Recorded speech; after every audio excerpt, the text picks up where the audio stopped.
नमस्कार. आज आपण या व्हिडिओमध्ये सावित्रीबाई फुले यांच्याविषयी 5 ओळींचे अतिशय सुंदर व सोपे भाषण पाहणार आहोत. त्यामुळे व्हिडिओ शेवटपर्यंत पहा आणि या 5 ओळी लगेच पाठ करा.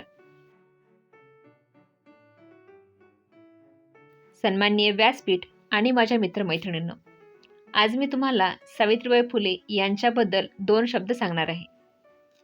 सावित्रीबाई फुले यांचा जन्म 3 जानेवारी 1831 रोजी सातारा जिल्ह्यातील नायगाव येथे झाला. त्या भारताच्या पहिली महिला शिक्षिका आणि थोर समाजसुधारक होत्या. त्यांनी महात्मा ज्योतिराव फुले यांच्या सोबतीने मुलींसाठी पहिली शाळा सुरू केली आणि स्त्रियांना शिक्षणाची दारे उघडी करून दिली. अशा या स्त्री शिक्षणाच्या जननीला माझे कोटी कोटी प्रणाम. जय ज्योती, जय क्रांती. धन्यवाद.